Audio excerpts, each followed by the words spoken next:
The call connects at exactly 2:17 a.m. On the other end of the line is a man calling from inside his home.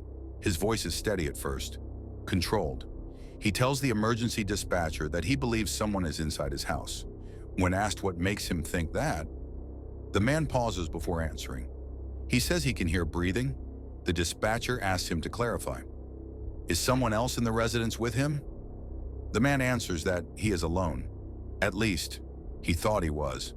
He explains that the breathing he hears is not coming from him.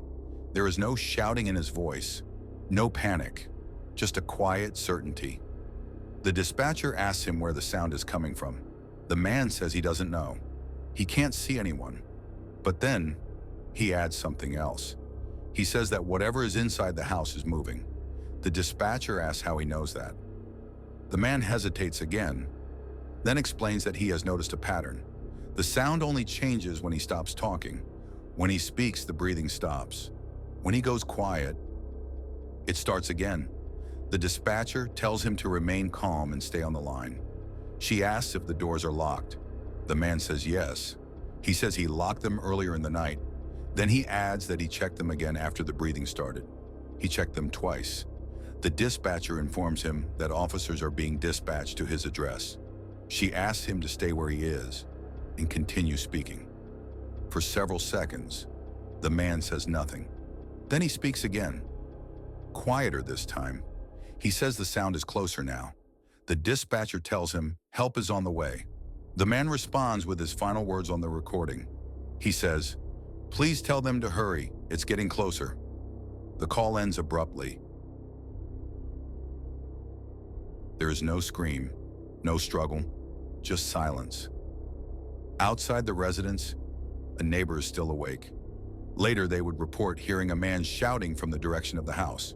The shouting does not last long. It stops suddenly. After that, the street goes quiet. Nothing else is heard. At 2:31 a.m., 14 minutes after the initial call, police arrive at the address. Their first step is to inspect the exterior of the house. They find no broken windows, no damaged doors, no signs of forced entry.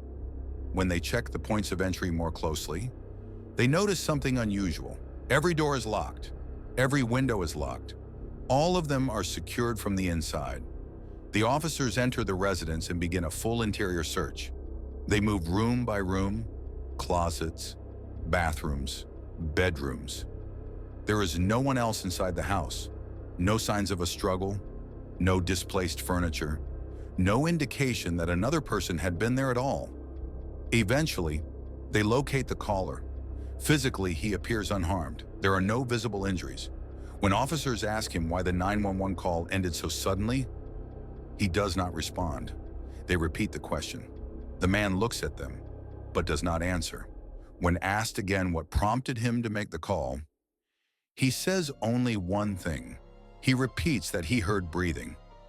Breathing that did not belong to him. He refuses medical assistance. He declines to provide any additional details. With no evidence of an intruder and no further information from the caller, the officers leave the scene. 3 days later, the man contacts authorities again. This time he does not reference the 911 call directly. He refuses to discuss what happened that night. He does not provide new details. He does not ask for help. He offers only one update. He says that he no longer stays in the house at night. The investigation into case number 4172 turns up nothing. No fingerprints, no witnesses, no physical explanation for what the caller reported hearing.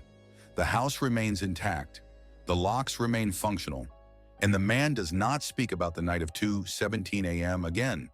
With no evidence of a crime and no further cooperation from the caller, the case is closed. It remains unresolved.